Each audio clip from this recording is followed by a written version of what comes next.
But that is the way to start a show, ladies and gentlemen. That's exactly how you do it, by just completely and utterly showcasing all of the stuff that you're doing in OBS. So, and on YouTube Studio. Just getting the stream all set up, looking pretty for all of you. You need to know how the sausage is made.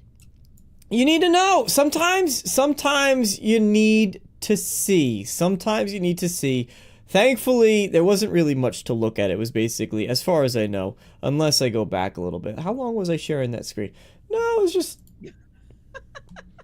It was me typing out the description, just really quickly doing it, because I had it from the last one. What else we got? Just looking at my viewers, and it's great. It's good stuff. Good content. Welcome, ladies and gentlemen, to this week's news show. I am joined by the red-blue number.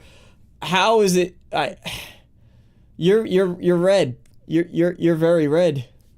Yeah, I probably should change my shirt because this is probably a little too much continuity all in once. It doesn't look that continuous when in the mirror, but on camera it's a little different. So maybe I'll do a wardrobe change. I think you look great. Hi. It's all good. Good afternoon, good evening, good morning, wherever you are. Thanks for being with us. And share it out and tell a friend. Because Damarco's awesome, and there should be more people listening to his takes. Take on again, gaming, which are very different than everybody else's.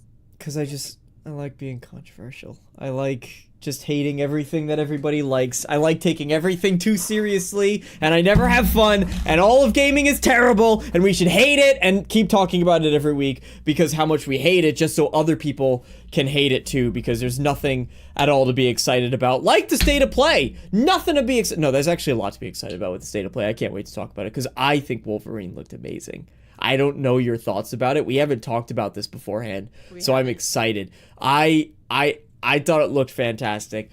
But couple small things that I want to get through. First and foremost, ladies and gentlemen, if you're joining us, and we will repeat this at the end, but we are going to be checking out a brand new game, courtesy of Holly, who gifted it over, after this show. So be sure to check out Holly's channel in the link in the description below, because we're going to be doing something. Did you finish setting that up? Can they get a sneak peek? Not quite yet. I'm working on a cool, well, hopefully a cool thumbnail.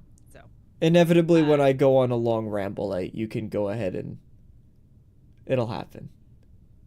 I should be done with it before the show. It should be up before the end of the show, so we can always do the thing. There you go. So be sure to check that out. Holly's volume is low. I'm gonna bump her up. Thank you, Arcane, for being here, for being my sound engineer for the night.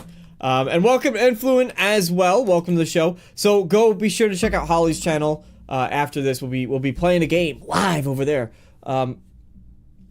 Lots of small things to talk about. Lots of impressions to give, because we both tried a brand new game. You tried a brand new game that you streamed. We got impressions and reactions to give for the state of play. So lots of reactions, impressions, overall feelings. What have you been up to? Want to start with Jump Space? Yes. Oh, maybe we should play that tonight. It's too late. Yeah.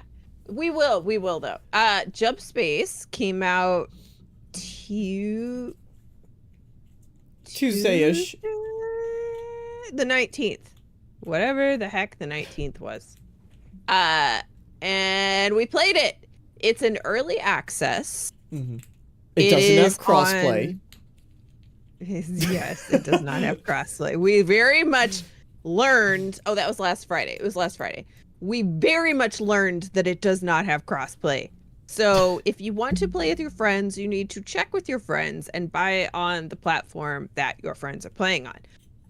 It is only right now on Xbox and PC. It's $20, and it is all PvE. Mm-hmm. But It's really interesting. I kind of like it.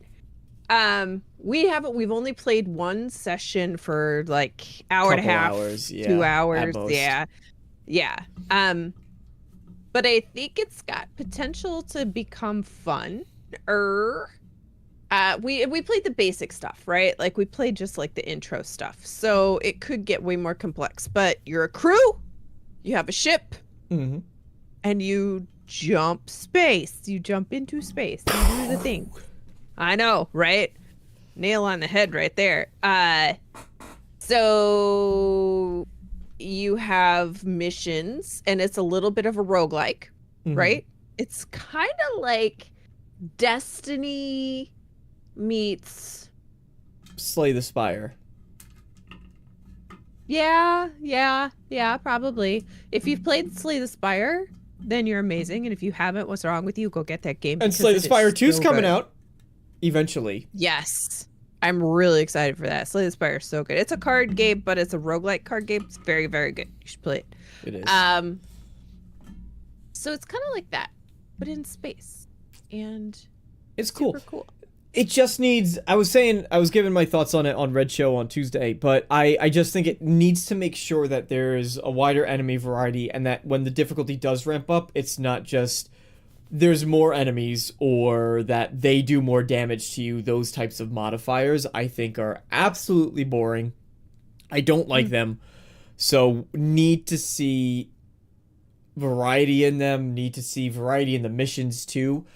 Just one and it's an early access, so things can change, but one really tedious, it's how we ended the session too, was a mission where you had to pick up an item from these shipping containers, but you can only get one at a time. Your fancy AI on board your ship would be like, I found one in that container, and you're like, okay, and you go, you get that container, you have to bring it back to your ship, and there's a decent distance, you just run and carrying it, and you can't shoot while you're carrying this object, so all you can do is run with it while your teammates are just shooting waves of enemies. You're like, all right, got that thing, you put it back on the ship, then you run back, and by the time you get back, you're still waiting for a while for it to go, oh, I found another one, and you have to do that 3 times, which isn't that bad, but then they stick the bonus objective in front of you, and they're like, okay, do it another 3 times, and we're not going to tell you where they all are.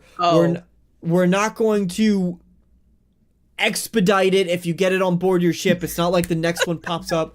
You're just like, all right, where's the next one?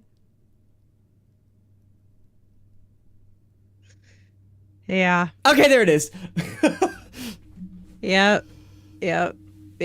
So that was, but overall it was fun. It was fun. It has good movement. I will say, I really like the movement in it, which is important for a game like that. The only thing I did, again, we did the easy missions, so it's really kind of hard to like give a fair take on it. But there were 3 of us playing, and I was more commonly, like, I was just always navigating the ship, and they were out going to grab the stuff out of space, right? So when it came time to dock and go do something, I always felt like I was behind, or I didn't do as much of the stuff in the world because I was navigating the ship, and that's fine, right? But it would be nice to have missions where, like, you know, you do kind of need all of you to be somewhere to accomplish it, right? So that it still helps combine that teamwork. They soft lock you because in order to get to certain sections, they say, okay, you need 2 players here. But then you were still on, there were so many times where you were still on board the ship. And I remember I was like, do you want to go to this gate? And you're like, nah, it's fine. Like, I'll just hang out here. Well, because you guys are already like 3/4 of the way, or you're there already. You know what I mean? It just makes sense, right? Like, I'll bring the ship over there. But the other thing it does really good, though, is that the grapple mechanic to come back to the ship is excellent. It's fun, too. Excellent. Yeah, it is. It is. And the flying around was really cool. You have like this Iron Man flying through space. So half the time I was like running around the ship. I was doing repairs and stuff. That was my role, was engineer. But a lot of times I would just hop off the ship, fly around for a little while and be like, all right, the ship's getting too far. Just grapple back onto it and I go, zoink! Just like fly around. And I was having a good time doing that. So there's something for everybody to do. Welcome, Grey Monad. Thank you for stopping by. Happy to have you. So that is Jump Space. You tried your game of the year the other day. That was my takeaway from your experience. Maybe not quite. It was a 9 out of 10 from IGN. Yeah, and they only give Ghost of Yotai 8, 9. so Baby Steps is the better choice. I played Baby Steps. It's actually, you know, the funny thing is like, I'm not a rage game person at all. I don't like rage games because I don't like getting that mad, right? Like, I'm like, if I'm gonna get this mad, I'd rather do it in real life about actual things that are important. You know what I mean? Like, I'd rather do it about a video game. Well, you know why? I'm just saying I don't want to be mad for like no actual legitimate reason. I would. Like, you know what I mean? Because that means I have nothing else to get mad about. And that means I have, like, things have to be going pretty well. No, but you're going to get mad in life no matter what, right? So my point is I would only like to be as mad as little as possible. So I'd rather like reserve those times of anger for, you know, anyway. So when Nancy in your office does something you don't like, you can just... Freaking Nancy. Nancy! Yeah. By the way, I don't know a Nancy. It's just funny because that was random and it seemed very personal, but it wasn't. It wasn't. But I have found myself being like, I can't wait to go back. I can't wait to go back and stream that again because it's definitely gonna get another episode, maybe 2 or 3. I don't know. We'll see because I've seen a little bit of another streamer playing it today, and man, I was dying laughing, and I was like, this is good content. Plus, it looks fun. I don't like games like Getting Over It, right, which they made, or Up. Right. I don't know if everybody remembers last summer. I think it was just called Up or Only Up or something like that. The one where it was the little boy and he was climbing all of the crazy things up into the sky, kind of like it's in Expedition 33. There's that mini game where you have to climb up to the top. I don't like stuff like that because you just like lose all of that progress, right? I prefer things like this where like I got really stuck for a very long time, but at least it's this one thing right here and I'm not losing like monumental progress and a full wipe. Right. That I won't do. That oh brother, that's a bad one. It's not worth it. No, it's not worth it. It's at not. least in other games too. Like those are not games where you really unlock anything worthwhile. It's not like you got to that point and you said, "Oh, I got this really cool whatever," and then I fell down, but now I can go up. And maybe you have a gadget that helps you get up faster. Or I don't usually think cosmetics in games are all that exciting personally, but maybe. There's people out there who are like, oh, I got this cool silly hat now, and I go up with the cool silly hat. That never does anything for me. Well, it would have been cool to get different color, like, in this one, it would have been kind of funny to get, like, a different pair of long johns, or... There are hats. You know what I mean? You can find a hat. Oh, okay. You missed it. All right. Well. I don't know where, but I know you missed it. Well... I don't really feel like going back down the hill to get it voluntarily. Well, you need to get a cup anyway, so it might be worth the backtracking. I'm sure I'll wind up down there whether I want to or not at some point. Anyway, you could check out Baby Steps and Holly's impressions over on her channel, linked down in the description. The only other things I will say really quickly, I don't think you care. I don't know if anybody else cares but me. I mean, I say this every time I bring it up, and then there's one person who's like, I like it, and I always forget who it is. Avatar Frontiers of Pandora got a new trailer. I know, you make faces. I'm going to go over this one quickly. But Frontiers of Pandora got a new trailer, I don't remember the name of it, but Fire and Ash, based on the third movie that's coming out in the series, which the new... movie, it's Monad. Monad likes it, so there we go. Monad, I'll bring it up next week, and I'm gonna forget next week, just so you know. I'm letting you be aware of that now. But Fire and Ash, the movie, actually got a new trailer today, which I don't know what it is about that movie. James Cameron needs to get a new... It's like he's making the trailers himself. They're not good trailers. They are terrible. Terrible. Do not watch the new one if you're excited at all for that movie, if anybody cares. But a tie-in to the movie, Frontiers of Pandora is getting a DLC to go along with it, which I think is super cool because they take place... sort of parallel to one another. It's not in the same region, but I read it online. The DLC for the game is 6 weeks after or something like that, the events of the game, but a little bit before the events of the movie, something like that. It was very specific, but it does fit. It's canon to the world. I think that was super cool. I'm looking forward to it. Also want to go over really quick, Elder Scrolls 6 got a release date. Did you see that? No. It's confirmed by logic and reasoning of a content creator. Is it 2027? Yeah. I did see... I saw somebody talking about that with... I think I know who it was, but... It's not good. Sorry to disappoint. Well, yeah. I don't think anybody actually knows. I don't think Bethesda knows. They got a target in mind, but... Well, sure, a quarter, but like... Things slip all the time. Look at how much Starfield slipped an entire year. And it still could have probably used a little more time for some juice, right? And its DLC technically slipped too because they were supposed to be getting annual content expansions for that game, and they missed it in 2025. So basically the story is Insider Gaming picked it up, but there was a content creator that said it's coming in 2027, and he had no sources, no inside information.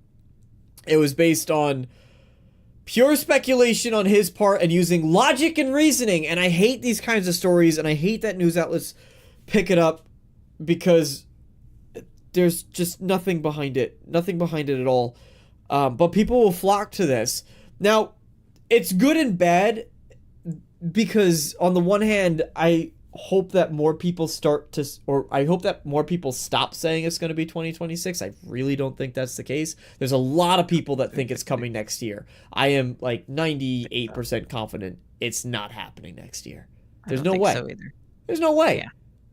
But they're not done with Starfield yet. That's one of the big reasons, to be honest.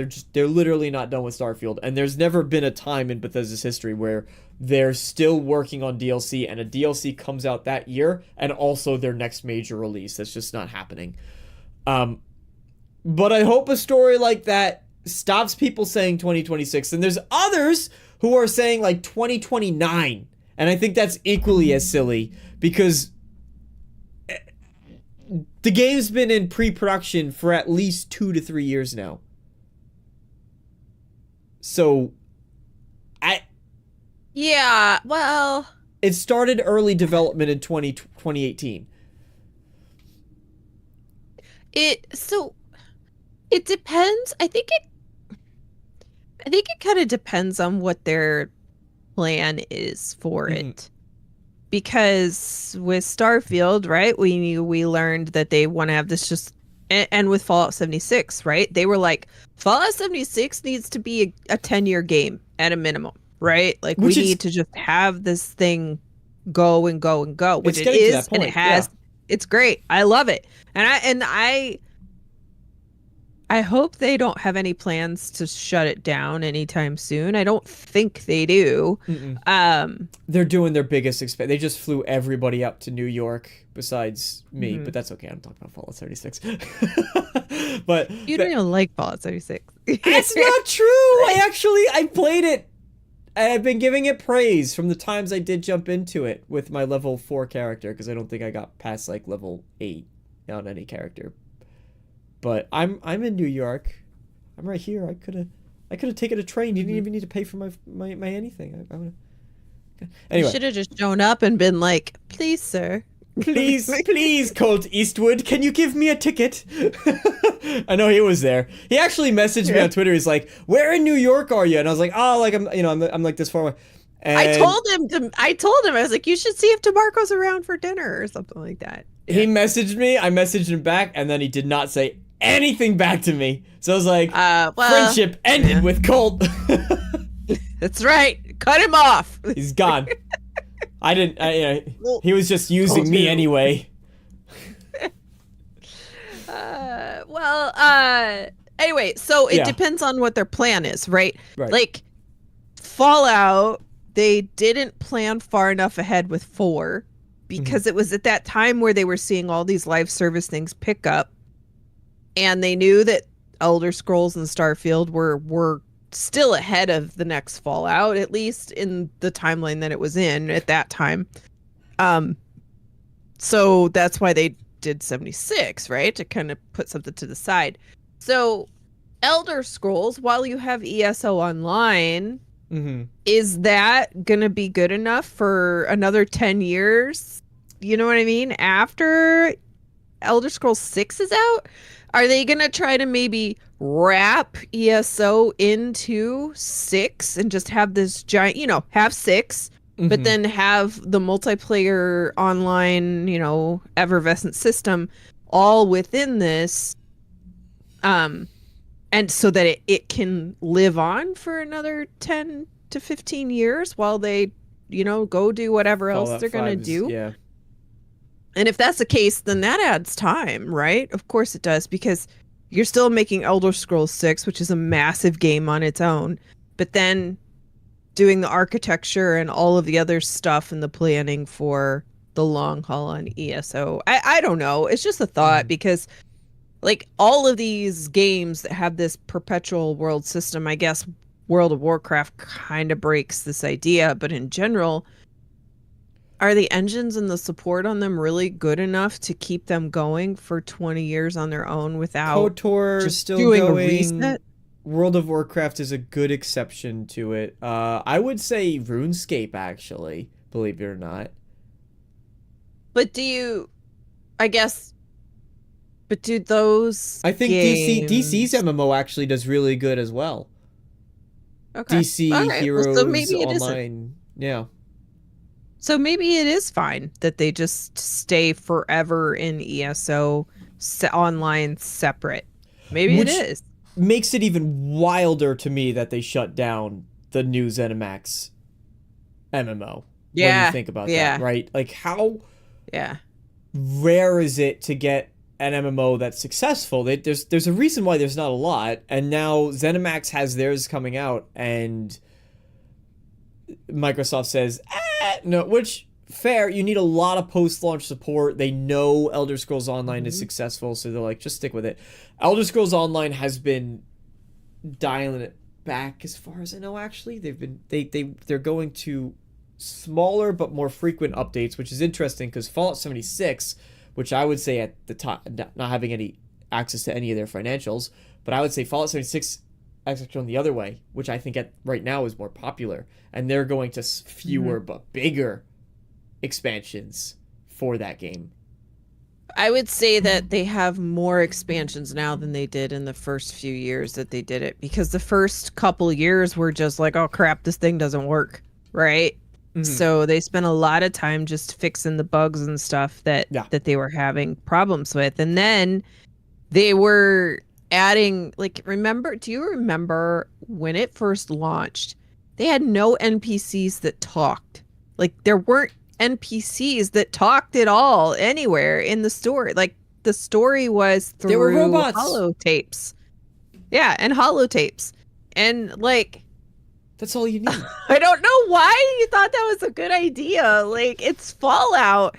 So much of it is about talking to NPCs and learning lore and, going on quests and stuff like that. So I think like the first, 3 or 4 years, probably easy, were just bugs, adding NPCs and storylines. I just don't think they were ready. So now I think, they've found their groove. Plus it helps that the TV show came around. Yeah. And season 2's coming quick. that's December. that's gonna be here before we know it, and I'm really excited for season 2 because I really like season 1. Interested, too many Jiggle games at Tokyo Game Fest. That's fun. I didn't watch it at all. Holly, you said it was kind of a big nothing burger. In your opinion, It depends on what your excitement is. Right. It's full disclosure. Everybody should already know I'm just not a big Eastern game fan. I'm mixed. So it's more, yeah. There were a couple that looked like, but more like if I enjoyed these games, this would be really exciting. I could sort of recognize, right? Like, oh, this looks really cool. Mm-hmm. But probably most just aren't for me, except for there was one big announcement in there. Forza Horizon is set in Tokyo and is going to be arriving on PlayStation. Before we get into that, though, Arcane Realm said, interesting wrinkle here. Blade is expected to launch sometime in 2027, maybe November. If Elder Scrolls 6 launches November, Blade would need to be moved up in the year, or Elder Scrolls 6 will be pushed to 2028. They shouldn't cannibalize their own games. The interesting thing about that is how many times in Arcane, you know better than anybody, or should know better than anybody, that Bethesda actually loves to cannibalize their games. Deathloop released right between, it was Call of Duty and Battlefield. I think Dishonored 2 got released between 2 major releases as well, or right before or after one. So Bethesda loves to just place Arcane games at the most inopportune times, and it doesn't make sense. And then they go, it didn't really sell. You see all the reports after these games come out, and they go, they didn't really sell that well. And you're like,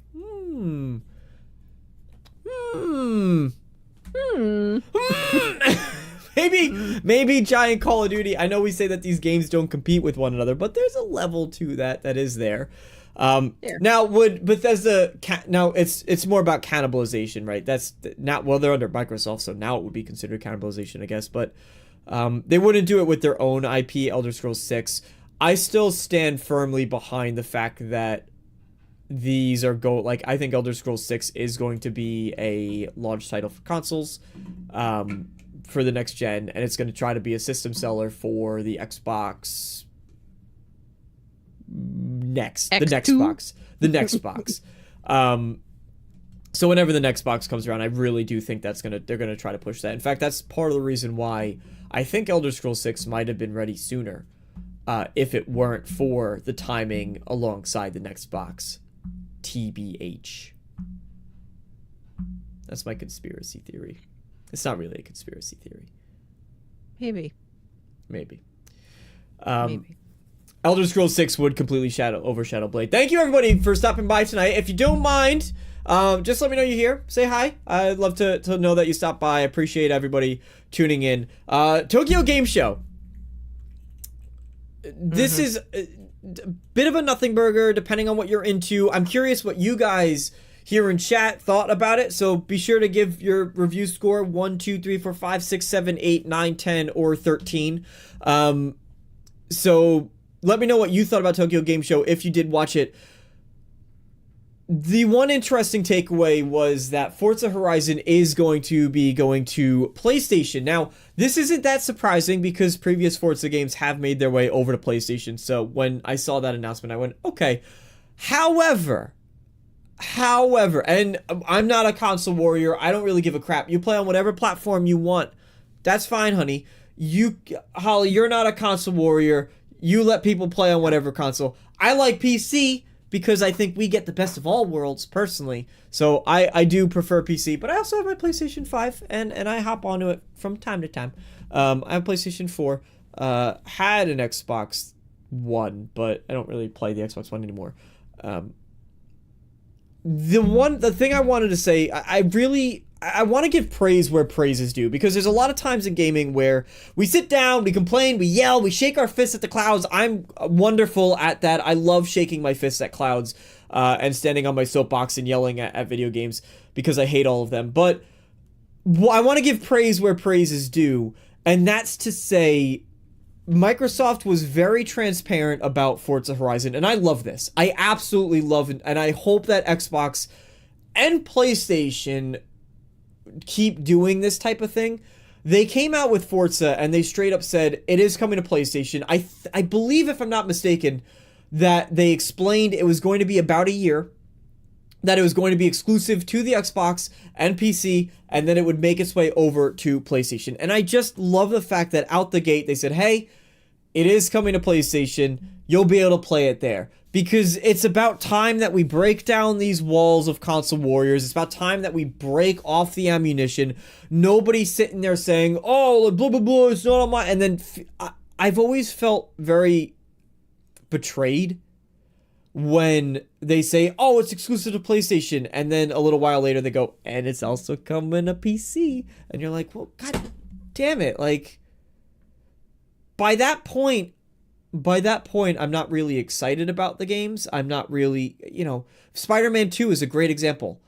By the time that they said it was... wait, Spider-Man 2 on PC, actually? Spider-Man is a better example. Spider-Man 2 is not on PC yet. Are you sure? Let me look. No, it's there. It's on sale right now, actually. It's on sale, actually. I thought I was thinking. So Spider-Man 2 is a great example where by the time Spider-Man 2...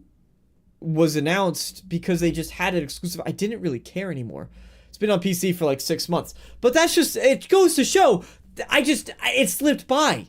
It slipped by. But now when I think about how Microsoft and Xbox said, yes, Forza's coming to PlayStation, I feel as though that gives Xbox fans an exciting reason to say, hey, I love the fact that I get to enjoy this, and I sort of get,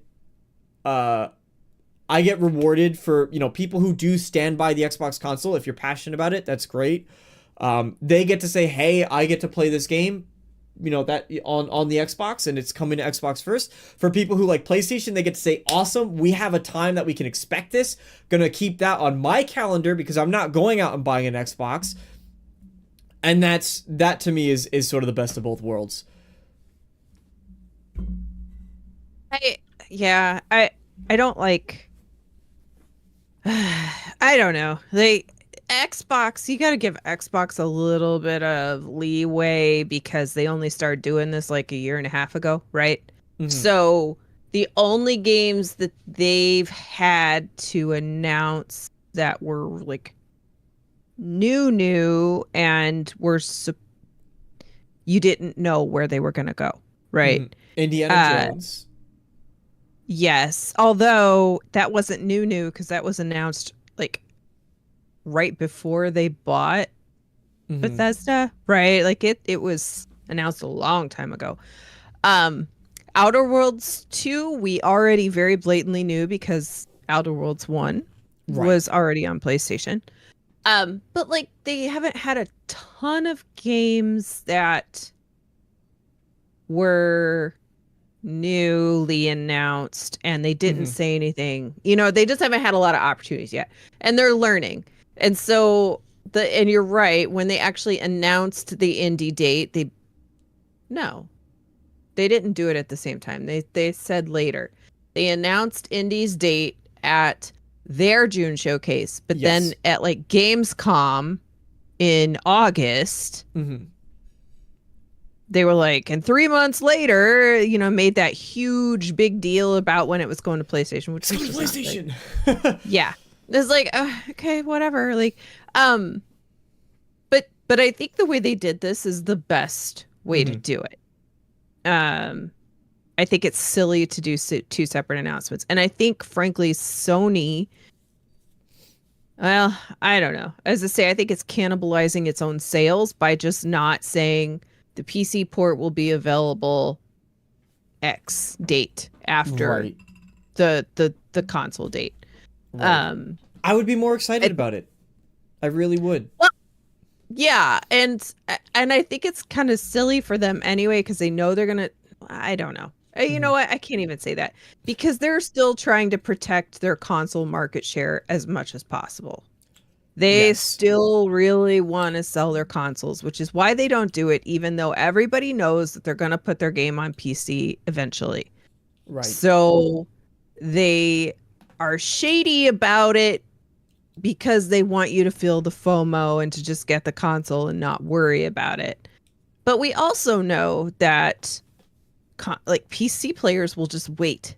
They're not the type typically to go out and buy a console just for, and especially this gen PlayStation has just been so bad. Like there has been very, very few games. So like even this year, even this gen, it doesn't even make sense. So like I feel like they're almost cannibalizing their own sales by not announcing the PC date at the same time they're doing all this huge marketing push for the console date. Because when you put out a game and then you don't talk about it for 6 months, a year, 18 months, people don't give two Fs about it anymore. So it's been long since the original marketing cycle where people were like listening, paying attention, etc. And it's not even on Steam to wish list it so that in 8 months or whatever, when it's available, it will pop up and I'll be excited about it. Now you have to do a whole nother marketing cycle, which just costs more. And they don't, I mean, they do some marketing cycle, but obviously they're not going to be the same. But like, but people don't care by then half the time. And you didn't even remember that it was Spider-Man 2, which is a huge game. Yeah. You didn't even remember it was on PC, right? No.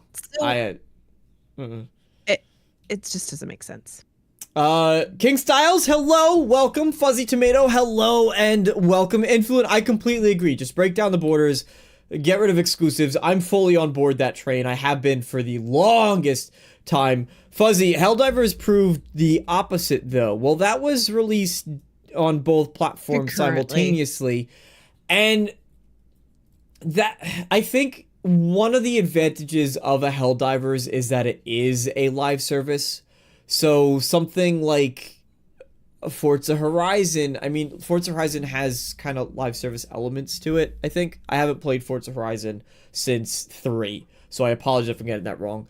But, you know, they have new cars and stuff that comes out for it, and I think they're pretty good with expansions. Helldivers is live service, and then it also is, it's a multiplayer game, right? So that helps to kind of carry it through. So when it launches on Xbox, especially because you have crossplay, so they're keeping it within a larger player. They're expanding the player base, right? So it's growing that community larger. I think there's a sort of an apple to oranges comparison there. Oh boy, I need a soundboard. I need an echo for breaking news.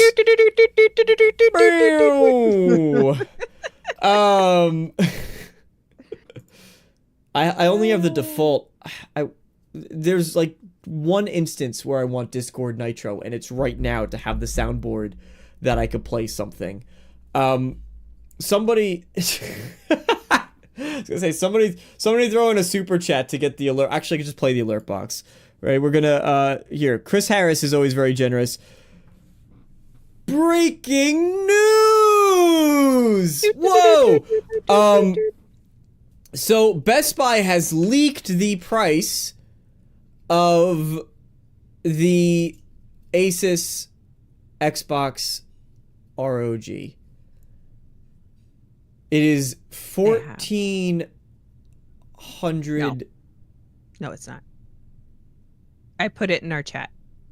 It's in our chat. The U.S. We're talking about U.S. Okay, we're going to talk about U.S. price. I can't access the chat because I have to keep you full screen.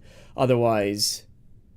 Okay. Well, I will tell you that. So there are two Xbox ROG Ally X's that are coming, right? There's the Extreme and then the regular. The regular is white and it has a slower chip, right? And I think a little less memory. It was projected and everybody expected it to be $500. Do you want to take a guess at what it's going to be? Who thought it was going to be $500? Well, this is the cheaper one. I get that. Did people really think it was going to be $500? Yeah. What backwards planet are you living on? Xbox has raised their prices twice now on their console and hardware. Okay. Who thought it was going to be $500? I'm going to say it is This cheaper one, I think, is going to be $9.99. No. Oh. The cheaper one, which is a 7-inch, 120 hertz screen, is $5.99. Okay. The Ally Okay. X in the full-blown version, it only comes in black. The other one only comes in white. But the full-on big kit and caboodle Xbox Ally X is, everybody thought it was going to be $900. What do you think it is? $9.99. It is 1,000 Gs for a handheld. I mean, $1,000. there are more expensive handhelds out there. Like the IO Neos are like, for like 2 or 3 years, they've been starting at like $1,300 minimum, and they go up from there. So it's not the most expensive handheld in the market, but that is a whole lot of cashola.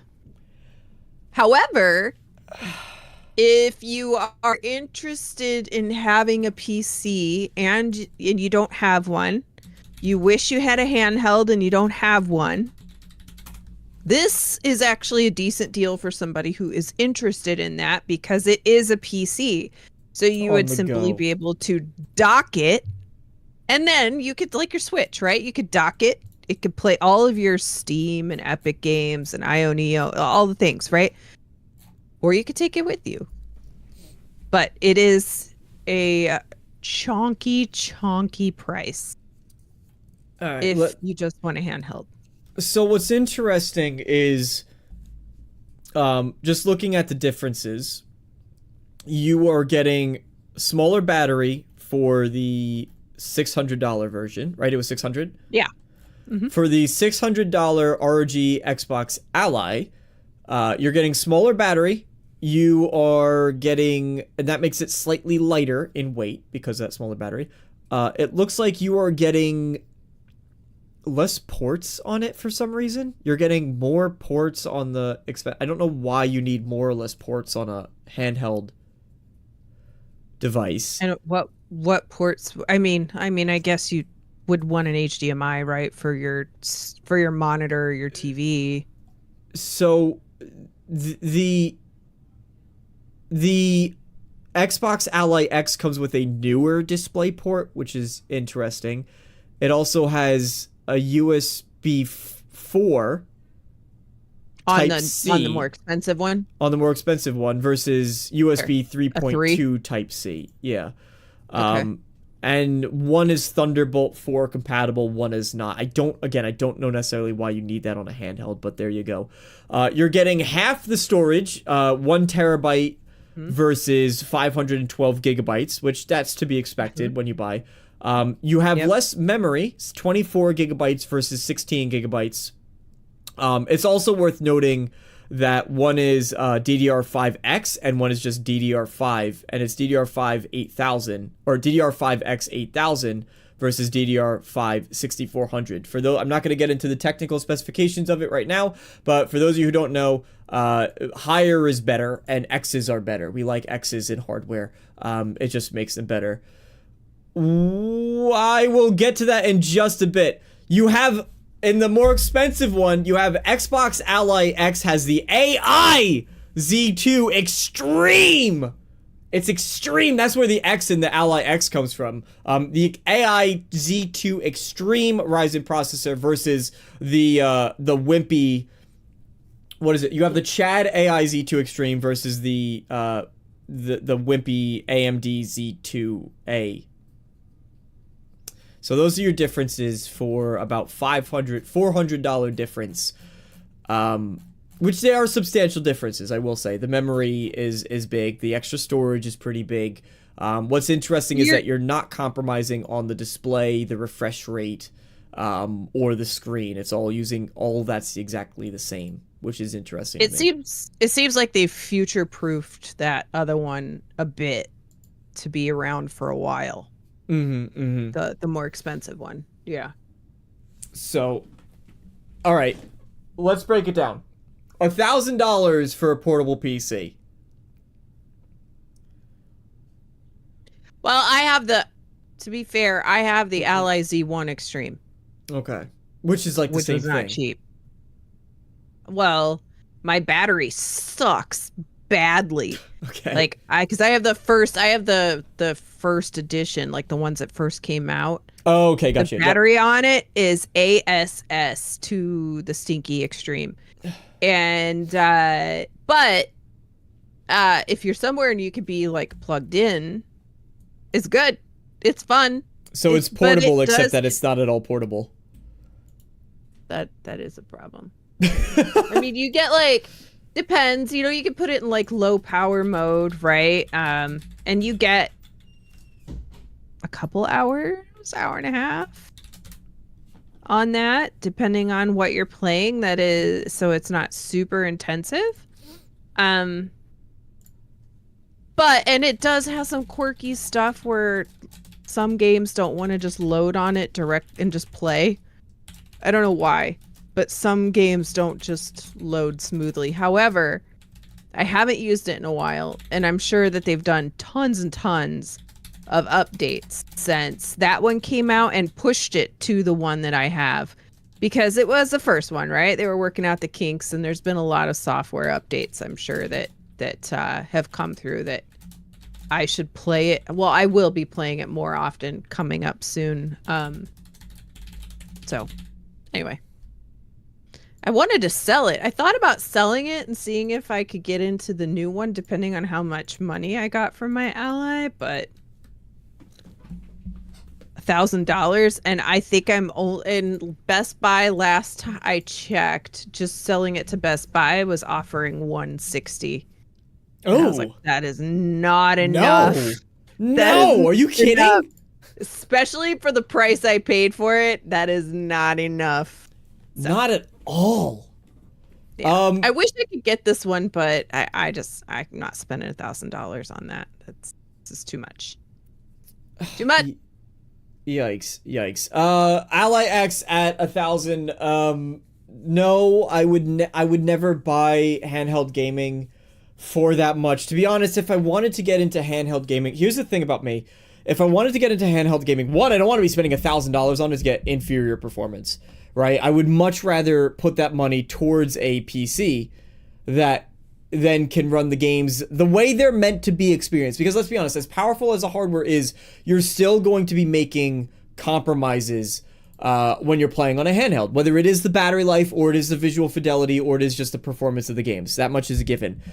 So I'd rather put that $1,000 towards proper hardware. Then if I am going to get a handheld, this is me, I would rather use that to get Nintendo hardware. Because I think the Switch offers far more value, because those are experiences that you can't get anywhere else, personally. So I think $1,000 is absolutely out of control. I get why it's priced that much, which I hate that I'm saying that. I do get it. Just based on what we've been seeing as far as hardware prices and how they've been going up and what Microsoft has been doing with the hardware prices. But I will not be spending my money on that. I just put out a poll. So far it's 33, 33, and 33, which is awesome with 3 votes. Yes, buying an Ally X. Yes, buying the base. Or no, Microsoft sucks. So let me know. You guys can answer the poll to say what you think about it. Your screen is weird. Sorry. Unless I am... Oh, it switched again. It switched again. Nope. Sorry. You're looking at my... Nope, that's okay. You're looking at my stream stuff. There we go. I have to remember to... Okay, shouldn't happen again. Influence says, I'm currently considering the cheaper model only because my digital games are on Xbox. So that is the one that I will say, as far as going into the handheld market, Xbox is primed for it because they have everything going on with their Play Anywhere and their PC compatibility to the Xbox, to the mobile, to the handhelds. And to think that you'll be able to bring your experiences seamlessly. Like, I can start playing Skyrim on my Xbox and then bring it onto mobile while I'm going on the train or commuting or doing whatever I'm doing, and then sit home and be like, you know what? I'm going to play like the high fidelity experience. I'm going to sit down on my PC, and that's how I'm going to play Gears of War E-Day, or that's how I'm going to play Forza Horizon. And that, I think, is a massive value proposition, especially as we see a lot of people are saying Xbox is going to eventually get out of hardware entirely. Whether or not that's true, it's not a topic for today. But can I say something real fast too about this? Okay. This is purely my opinion, but I'm gonna try to sell you guys on liking my opinion. If you are interested in getting a handheld, not a Nintendo. I'm keeping Nintendo out of this argument because Nintendo, you can only play your Nintendo games on a Nintendo, period, full stop, right? Like, and I have the Switch, so that I only prefer to play those Nintendo games on the Switch, like handheld version, right? Like I just find it more, I don't know, whatever. But that's not my point. So excluding the Switch, if you are talking about anything that can play PC games of some variety somewhere, because I saw Arcane say I can't wait to buy a Steam Deck, I am going to poo-poo you, sir. Which actually, Damarco, I think you've said this too, and I also poo-poo you, because here is my statement about MSI Claw, Xbox Rogue Ally X, Lenovo Legion Go, IO Neo, literally any of them but the Steam Deck, okay, or Nintendo. Steam Deck is proprietary and tied to Linux and tied to Steam, and that's all she wrote, right? Yeah. Arcane, you've never been poo-pooed? Well, guess what you have been. And there you go. So get poo-pooed, Arcane. Sorry, you poo-pooed.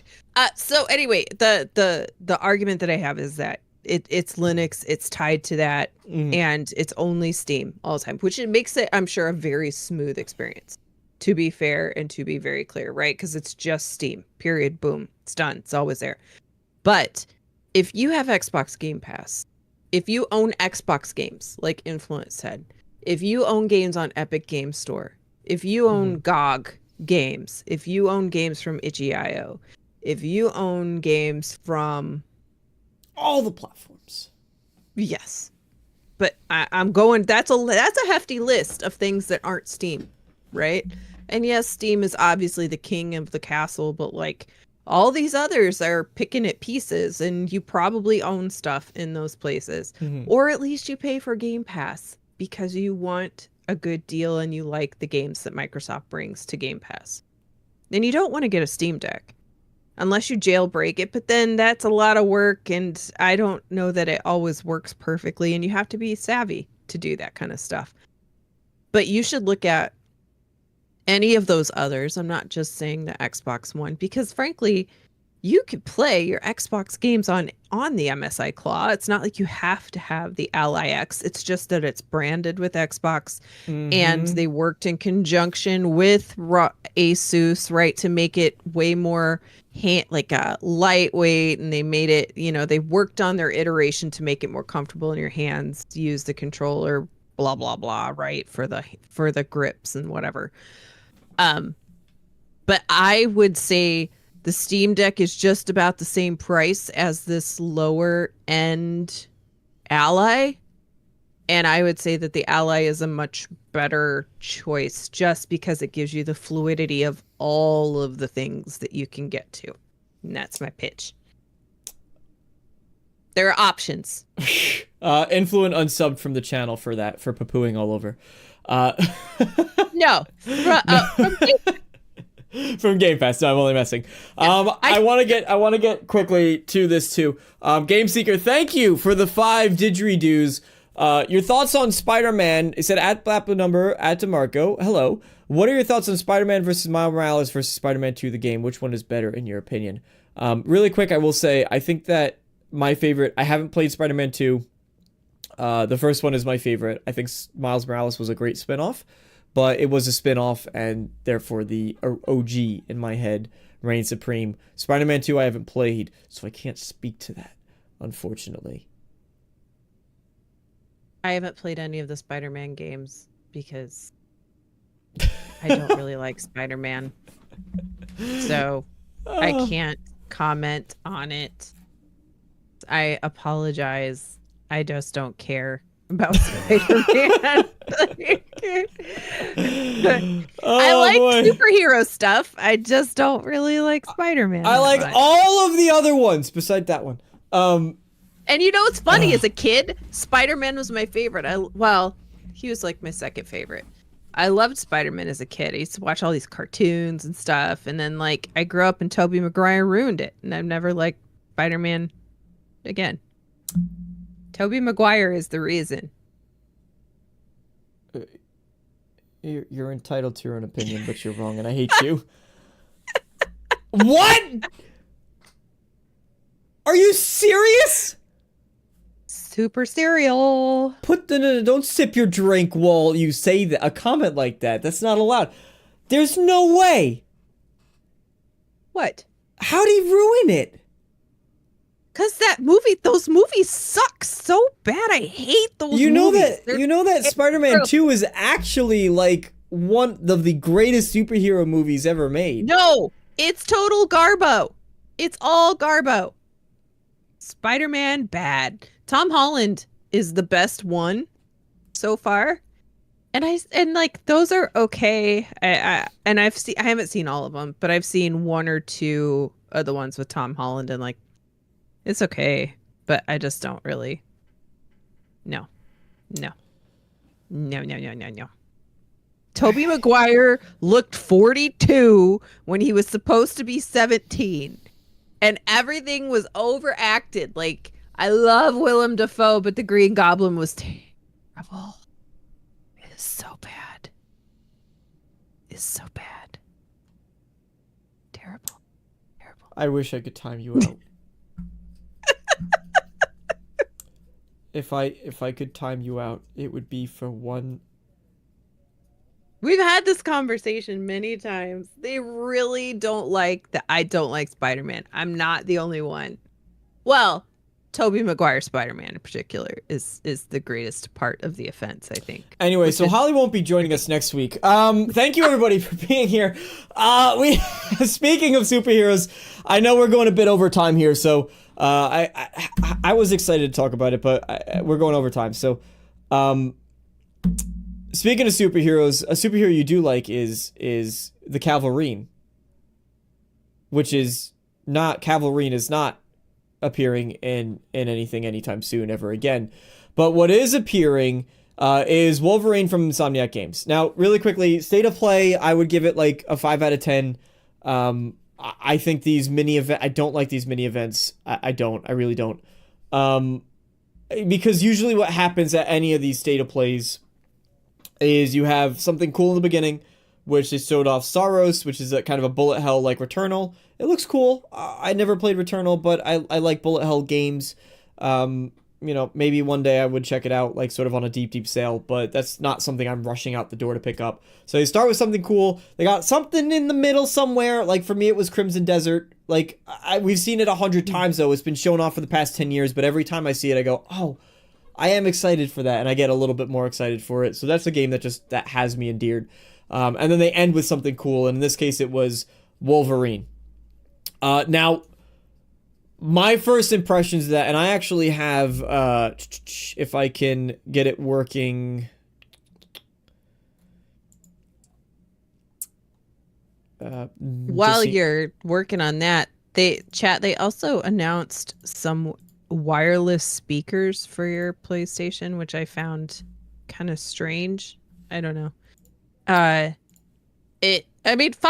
I'm sure they're great. I was just kind of surprised to see that. And then they also announced a 20th anniversary God of War controller, which, man, Sony needs to really figure out who's in their art department, because their controller designs are just boo-boo. Poo-poo boo-boo. Except for the Astrobot ones. They're okay. The Astrobot ones are pretty good, but they could be better. But this one was just a red streak on it. And they're like, oh, that means God of War. And I'm like, ooh! Whoa! Yeah. Okay, Well, sorry. only God of War can have a red streak. There's no other game ever, like especially not Mass Effect, that has ever had a red streak before. Period. So Clearly. clearly, well, that's because Sony games are the only ones that exist. Well, Wolverine to me looks absolutely like this. I didn't watch it live. I fast forwarded through a lot of the event, but Wolverine was absolutely. I mean, you could see it on screen. This title is so unbelievably visceral, like grotesquely so, and I absolutely love it. I'm not even the scene that you're seeing just before where his claws are coming out and you see the blood as the claws are going through the way it's supposed to. And I love that so much. You got a little bit of that in Logan. Insomniac really just sort of pulled the plug. Get Sweet Baby Ink on the phone, because this isn't adhering to that. This is not politically correct. Blood has nothing to do with PC stuff, but it looks really, really damn cool. It is going to be open world, and they have several cool shots where you can kind of see. One thing that Insomniac did really well with Spider-Man, and it's because it's Spider-Man, was the movement, and you see some shots of Wolverine like gripping and sliding down the buildings and then leaping off. So I have a hunch that the mobility in this game is going to be absolutely and utterly incredible. That I'm really excited for. Assassin, thank you for sending the 10 gift. It's because we're not poo-pooing on PlayStation. We're gonna get 1 million of these notifications now. So I'm going to just... I don't know if I could mute the alert box for you guys.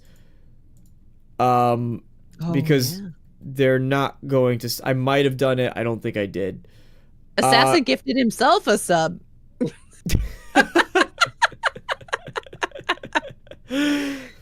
Wolverine is more like Uncharted, more linear and level based. See that? Okay, so they're gonna have some open sections, I assume.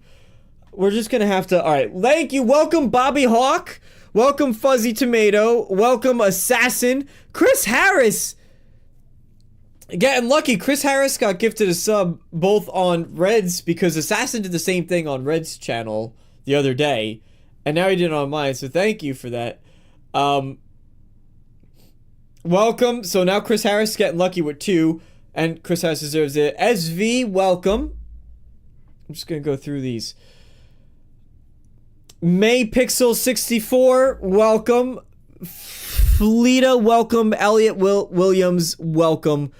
Like, subscribe, and share. I'm a moderator on another YouTube stream.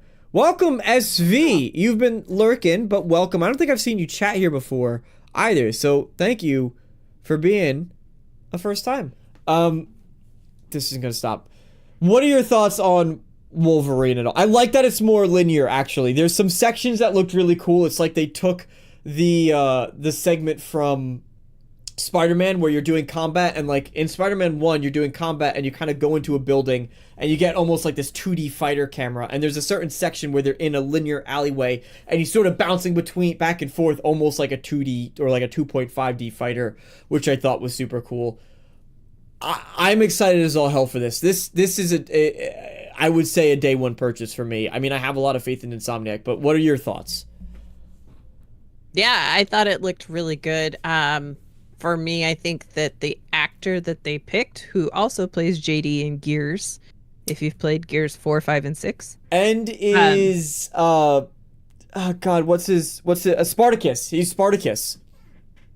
Yeah, he's great for this. I thought his face, kind of his body type, like it just kind of fits Logan. The one thing I saw that I was like, like some of the movement looks like a reskinned Spider-Man. Not gonna lie, but I didn't play Spider-Man, so for me it's not gonna matter because I didn't play Spider-Man, right? Like I always thought the gameplay of Spider-Man looked interesting, so that's a positive, but it also does kind of be like one of the things I remember people talking about in speculation is they were worried that this was just going to be Spider-Man, right? With Wolverine's paint. But I think I am very happy to hear that it's got more of a linear story. I think that's great because I think that these superhero games should really be more linear. They need to Yes, have yes. direction, right? You don't want just a wildly open world superhero story because I think it dilutes the potency of, what the superhero is and what they're supposed to accomplish. And every superhero has a story, right? And they have many stories, but there's always a defined story. So I like that it is more linear. We have plenty of open world games. We don't need every game to be open world. So I'm happy about that. And if there are areas where it opens up a bit and stuff, that also makes sense. So I think it's gonna be good. I wish that they would drop this on PC at the same time. I doubt that they will. I don't think so. But This one's too important. yeah. This one's too important. Yeah. But we also got a release date too, March 20th, 2026. So it's not that Yes. far. Oh no, I'm sorry. This one's fall. This one's fall 2026. Yes. Fall Saros. 2026. Saros was March 20th. Yeah. But no, I think it looks cool. And I love Insomniac games. Like they're really generally speaking, they're very good. Like I love Ratchet and Clank. They're some of my favorite games. Their mechanics are always like super tight and spot on. So again, I haven't played Spider-Man, so I don't know about I know there were some controversies over a few things. They just kind of screwed the pooch on a little bit in the last couple Spider-Man games, but everybody makes a little bit of a goof here and there, but I don't think it really caused any, they weren't big enough things to affect the overall, I guess, satisfaction rate from players on those games. So it's good. Yeah, and there's so much that I'm really excited to see. This is an instance where also thank you everybody, by the way. We have one of the biggest turnouts for any of these streams, shows that I ever done, and I was literally talking to Holly at the end of the last show, and I was like, man, I don't know if I'm gonna keep doing this every week. I wasn't sure, but we have one of the highest turnouts that I've gotten, I think, for this show. So thank you. I just gifted 5 memberships myself as a thank you all for being here. I really do appreciate it. You get access to a couple emotes, and I've been toying with the idea of just doing early access for a video or something small like that for channel members. So there you go.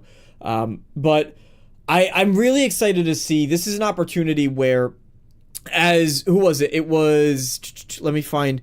Fuzzy Tomatoes said, Spider-Man works perfect as an open world game. Swinging around is one of the best. And 1000%, if they didn't have the open world for Spider-Man, that was one of the most fun things. I just loved hopping into that game. And I still do, actually, from time to time, where I hop in and I just want to swing around the whole world. Now that they're going more linear, it means they can really just focus on the story. And honestly, I think that if it's going to be like Uncharted in terms of scale and size, I love that formula. I love that formula where there's like the kind of, and you could kind of go off in that direction, but it's open. It makes it feel open, but it really is driving you. And then the story is, the focus is 100% on the story, and it makes it more exciting for me because I have a love-hate relationship with open worlds. I think most of them are done terribly, and honest, I like them, but I think most of them are done terribly. And I think a lot of that time is because they don't know how to make good content for the open world, and all that side stuff that you can do is usually filler and fluff, and it's not exciting. This is a situation where they don't need to fill the world with all of those things, and they could just say, here's a story, maybe there's some side things you can go off and do and find and collect, and that's great, and I love that. But they don't need to worry about, all right, we need to AI generate all these additional quests that players are gonna do, and the completionists are gonna have to, and it's all not gonna be like middling in quality.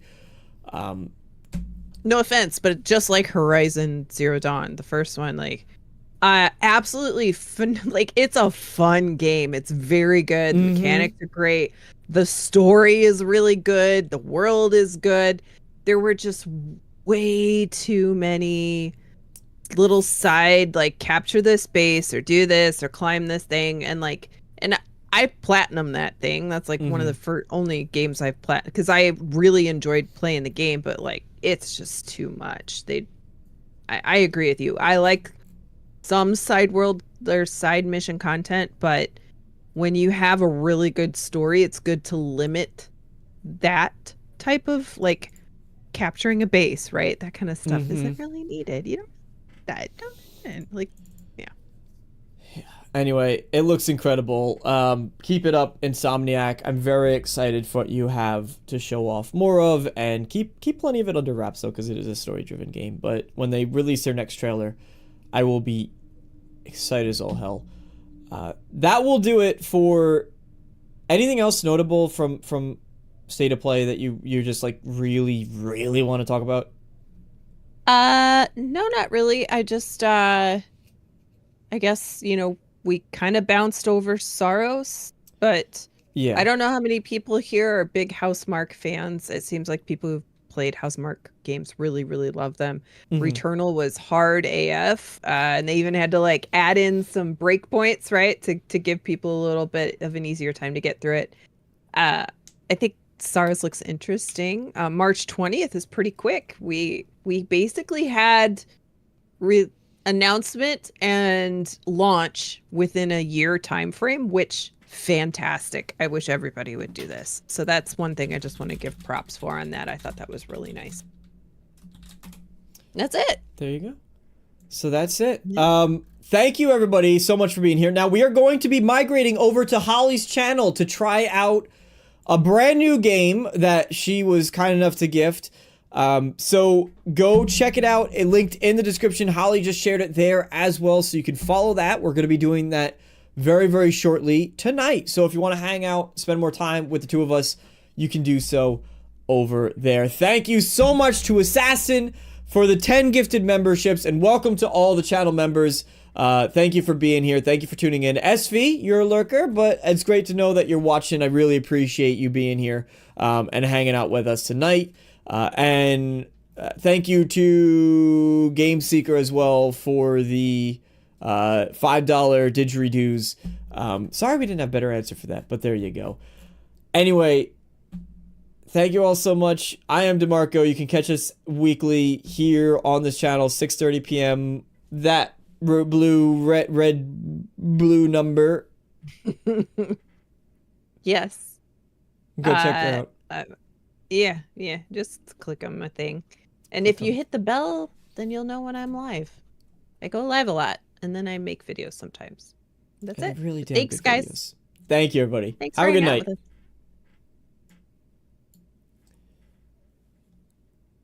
And